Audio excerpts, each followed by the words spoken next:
Hey everyone, welcome back to another book haul. This is going to be my August book haul. Even though it's September, I just didn't have time to film this, so it's gonna go up now. So let's just get right into it. So because I've sort of been putting this off for a little while, some of these books I don't really remember what they're about, but some of them I do, and I just went through a couple of them to sort of get everything straight. So if I know what they're about, I'll tell you. If not, I will give you the briefest synopsis that I can guess.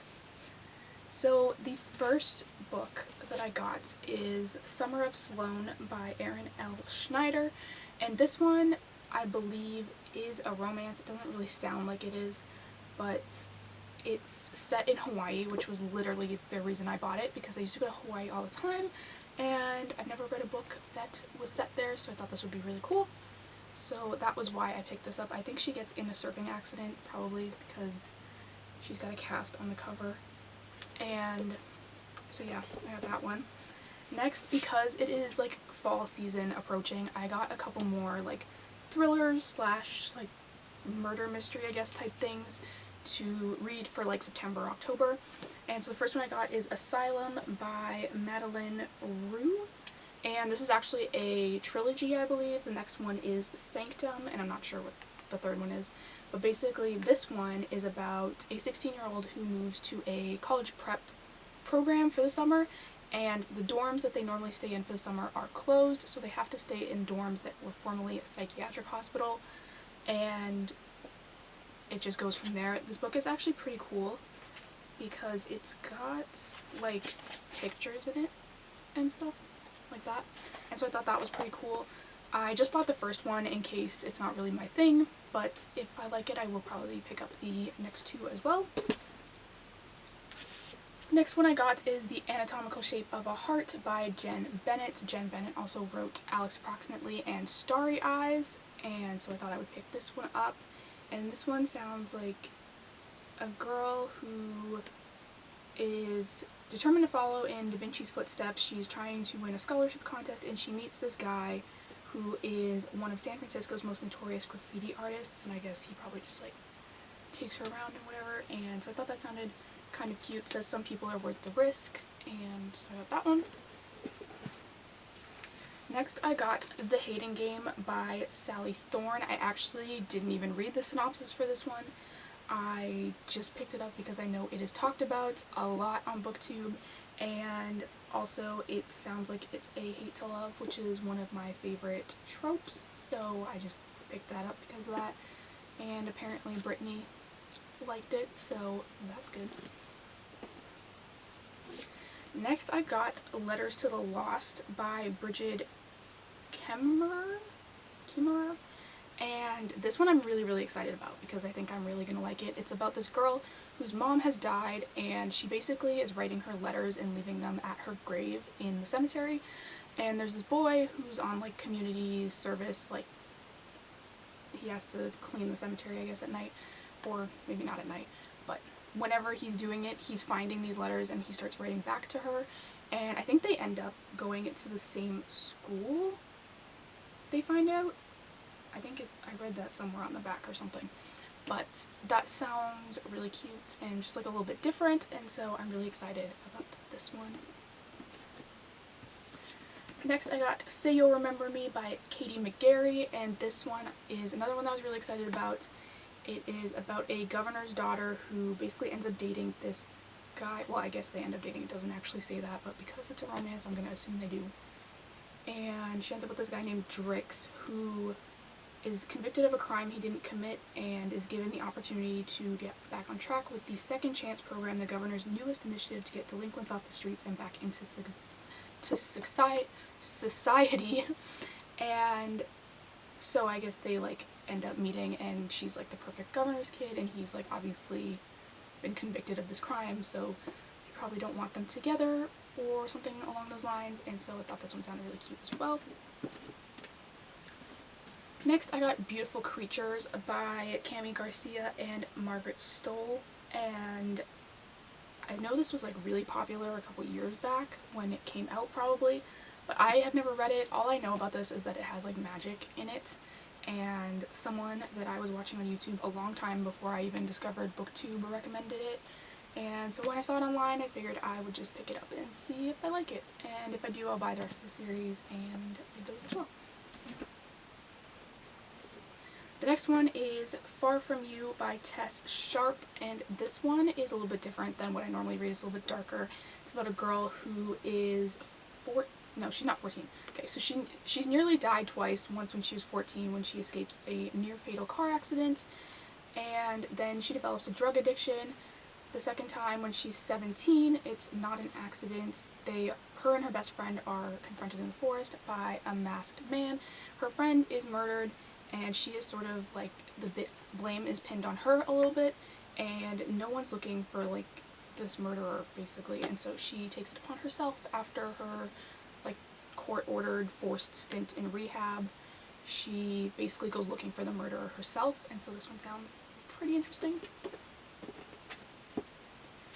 Next I got Beast Keeper by Kat Hellison, and honestly I don't know much about this. I'm assuming it's a Beauty and the Beast retelling, which was why I bought it, so hopefully it is. Next I got Every Last Word by Tamara Ireland Stone, and this one is basically about a girl who is in high school, I'm pretty sure, and she sort of doesn't really have any friends. She doesn't feel like she's fitting in everywhere, and then a girl introduces her to a thing called Poets Corner, a hidden room of tight-knit group of misfits who have been ignored by the school at large. Sam is drawn to them immediately, especially a guitar-playing guy with a talent for a verse, and so I thought that sounded really cute, and so that was why I picked that one up. Next is You Are Mine by Abby Glines. This is part of the Rosemary Beach series. I have been trying to collect basically all of Abby Glines' books because I'm obsessed with her. This one I'm not actually sure. I think it's like number 9 or something. I finished number 4 and I can't find number 5 anywhere for like a cheap price, so I haven't read that one yet, but I got this one because it was cheap for whenever I do get around to that. Next is To the Stars by Molly McAdams, and this one is about a guy who basically tells this girl that when she turns 18 they're going to be together, but when she turns 18 she's with another guy, and so she kind of chooses the other guy over this original guy, and then 4 years later she is sort of haunted by her choice between the guys. I guess it probably doesn't work out with the other guy or whatever, and she's wondering what if she had just stayed with the guy who asked her to wait till she was 18, and so that's probably their story in here. Next I got 2 books from a series, or I guess it's a trilogy, there's only 3 of them, and this is Heat of the Moment and One Moment in Time by Lauren Barnholt, and these, like I said, there's 3 of them. Each one follows an ex-best friend, and they've all kind of sent emails to future them, and I think it sort of helps them rekindle their friendship or something, maybe, I don't really know. But I got the first 2 to try out to see if I like them. Next I got When It's Real by Erin Watt, and I'm really excited about this because I really liked the Royals series, and Erin Watt is the author of that. And this one is about a pop star, basically. The guy is a pop star, and he's trying to sort of rebrand his image, I guess. Like, he's become like a crazy pop star doing all kinds of stupid stuff, and his publicist or whatever thinks that it's a good idea for him to find a girl that's sort of like out of the spotlight, will like tone him down in the media's eyes. And so he like picks this girl, and she decides to pose for his girlfriend because basically she's gonna in return get enough money to put her brothers through college, and so they like fake date, and then I guess they probably, I would guess, end up actually dating, and so I'm really excited for that one. And speaking of the Royals, I bought Fallen Heir and Cracked Kingdom because I listened to the first 3 on audiobook, and then I do eventually want to buy the whole series in paperbacks, but ended up with just these 2. So these ones I can't really tell you what they're about unless you like had already read the first 3 books, because it would make no sense. But basically in the first 3 books it's about Reed and Elle. Is it Elle or Ella? I can't remember. But anyway, one of those names. I think it's L. And, or no, maybe it's Ella. I don't know. But anyway, the first 3 books are kind of about them, and then these 2 books are about Easton and his girl. And so I got those, and like I said, I do eventually want to get the rest of the series, but hopefully I can find it cheaper at some point in time. The next one I got is Second Chance Season, a Grand Valley novel by Leora Blake, or I think it's Leora Blake. I might be wrong though. And this one is about a country guy who lives in the country. I'm pretty sure he has his whole life and that's just how he likes it. And his girl is forced to move to the country to sort of change everything. She's broken up with her boyfriend. She leaves her like fancy job and moves back to the suburb. No, she moved out of the suburbs where she grew up, and now she is temporarily relocating to the middle of nowhere in Colorado to build a career as a freelance writer, and I'm sure they end up meeting somehow, and that one sounds really cute. I really like small town kind of country type things, so that was what drew me to that one.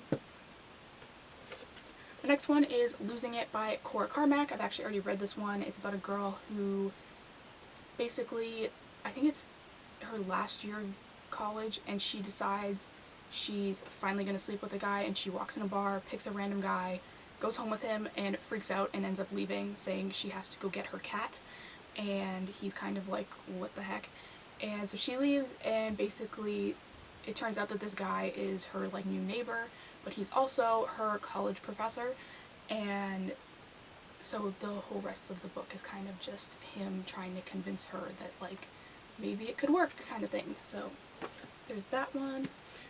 This one is Anatomy of a Misfit by Andrea Portes, and this one I actually don't remember what it's about at all, but I remember thinking it sounded good, so I bought it.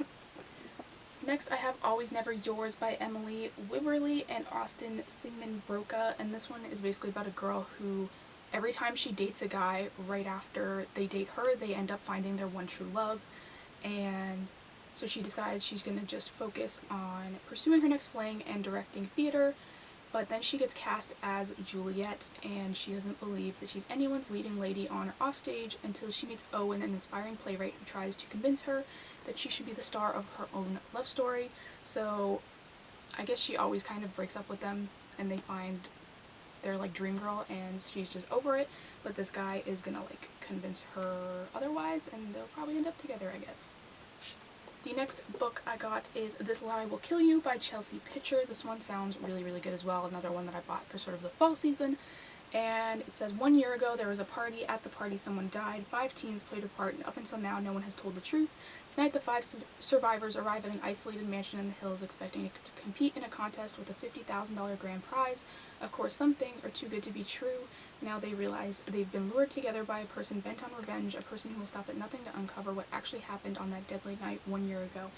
5 arrived, but not all can leave. Will the truth set these teens free, or will their lies destroy them all? And this one sounds really, really cool as well. It sort of gives me like Pretty Little Liars vibes a little bit. Obviously that was a little less like sort of extreme as this one sounds, or maybe the books weren't. I don't really know. I haven't read the Pretty Little Liars books yet. Next 2 books I got are part of the, I guess it's the Rusk University series. This is All Lined Up and All Played Out. I don't know what these are about individually, but the whole series is something that I do plan on reading. I think I'm only missing number 2, which is All Broke Down. I'm not sure if that's number 2, I'm pretty sure it is though. But I got these 2 for now until I can find number 2 for cheaper. And then next I got Faking It by Cora Carmack, which is the second book to Losing It. This is about her friend Cade, who ends up, I guess, sort of being a fake boyfriend for this girl whose actual boyfriend has a neck tattoo, plays in a band, and her parents are coming and expect like a wholesome boyfriend, so she gets Cade, who is an actor, to pretend to be her boyfriend, and then I would guess they probably end up together. Next I got Tell Me 3 Things by Julie Buxbaum, or Bobaum, not really sure how you say that. This one is about a girl who starts at a new school, I believe, and she's like really struggling with it, and she's getting these texts from somebody / nobody, or SN for short, offering her help navigating this new school, and she's basically trying to figure out who they are. And again, this sort of gave me like Pretty Little Liars vibes, so that's why I bought that one. The next one is The Last Thing You Said by Sarah Byron. Sorry, I'm really bad at names. This one is about a girl and a guy who kind of always go to the same lake in the summer. They're not like related, their families go to the same lake, and the girl has a best friend named Trixie, and the guy is Trixie's brother. His name's Ben, and it's her lifelong crush, but one tragic accident, basically Trixie is gone, Ben's distant and numbs his pain with parties and a string of interchangeable girlfriends. Lucy does her best to move on to avoid this cold new Ben. She throws herself into babysitting, waitressing, and a sweet new romance with the renter next door, but in their small lake town, forgetting the past and Ben proves impossible. He's still everywhere. And basically, there were like a million things about this book that drew me in. For one, I love anything set at a lake or a small town or both. This one's got both, which is like even better. And this cover is giving me like really like fall vibes, even though it sounds like it's a summer book, which is really interesting because we are going into the fall season. Maybe this is something I'll read sooner rather than later. The next book is The Shortest Distance Between Love and Hate by Sandy Hall. And this one I also don't know much about, other than it sounds like it's a hate to love, which again, right up my alley. So that was why I got this one. Next is Finding Audrey by Sophie Kinsella, and this one I got because it is about a girl who has an anxiety disorder and basically her experience trying to date, and on the back it describes her like literally just trying to get into a Starbucks, like, and the thought process behind that, and meeting this guy that she's sort of freaking out with, or she's freaking out over meeting the guy, and I just thought that sounded very relatable, and so I thought this would be a good one to try reading. Next is How to Keep a Boy from Kissing You by Tara Eglinton, and this one I believe is about a girl who is like saving her first kiss for like the one or whatever, or like the one she thinks is worthy, and she gets cast as the lead in a play where she's gonna have to kiss the other guy, and so she's like determined to find another guy to kiss before him so that her first kiss is not with him, and that just sounded really funny, and so that's why I got that one. This next one I've never actually heard of before, but it sounds really good. It's called Altered by Jennifer Rush, and it sort of sounds like this girl lives on a farm, and in her basement they're just like, there's these boys in a lab that just like live there, and I don't know if they were like created there kind of thing, but basically her father works for the branch, and their latest project is monitoring and administrating treatments to the 4 genetically altered boys in the lab below their farmhouse. There's Nick, Solomon, Broding, Cass, lighthearted and playful, Trev, smart and caring, and Sam, who's stolen Anna's heart. Anna's the daughter that lives there. When the branch decides it's time to take the boys, Sam stages an escape. Anna's father pushes her to go with them, making Sam promise to keep her away from the branch at all costs. On the run, with her father's warning in her head, Anna begins to doubt everything she thought she knew about herself. She soon discovers that she and Sam are connected in more ways than either of them expected, and if they're both going to survive, they must piece together the clues of their past before a branch catches up to them and seals it all away. And so that sounds like really crazy and really cool, and so that was why, obviously, I picked this one up. And then the last two, again, are more of my sort of fall books. This is 10 After Closing by Jessica Bayless, and this one, I believe, was about a girl who works at a restaurant, and there's a guy working with her, and she's supposed to meet her boyfriend, but he, like, stands her up or something, and so she gets stuck there, and then it turns into a kind of hostage thing going on, and then it says, 10 minutes after closing, the first gunshot is fired, someone's dead, and if Winnie, Scott, and the rest of the hostages don't come up with a plan soon, they may not live to see morning. So it sounds like there are more people trapped in the restaurant with them, and so I just thought, again, this sounded like a good one for sort of Halloween season, so I picked that one up. Then the last one I picked up was Two Can Keep a Secret by Karen M. McManus, the author of One of Us is Lying, which I haven't read yet. I do want to get that series.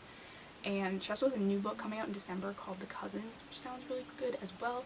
So I bought this one, and this one is about I believe, a beauty pageant contestant was murdered in the small town years ago, and this girl shows up and someone declares open season on homecoming, promising to make it, maybe it was a homecoming queen that was killed, promising to make it as dangerous as it was 5 years ago. Then, almost as if to prove it, another girl goes missing.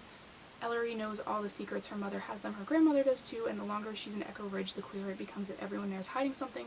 The thing is, secrets are dangerous and most people aren't good at keeping them, which is why in Echo Ridge it's safest to keep your secrets to yourself. And actually, like, this is so random, but if you have this book, can you tell me if this is part of the book? I think it is, but I keep looking at it, and then I'm thinking maybe it's not, but, like, if you have this book, like, let me know if this page is, like, signed like that for you, because I'm really curious. But anyway, that is the last book I have for August. Thank you guys so much for watching. Don't forget to hit the subscribe button down below. I do new videos every single Sunday, and I will see you next time.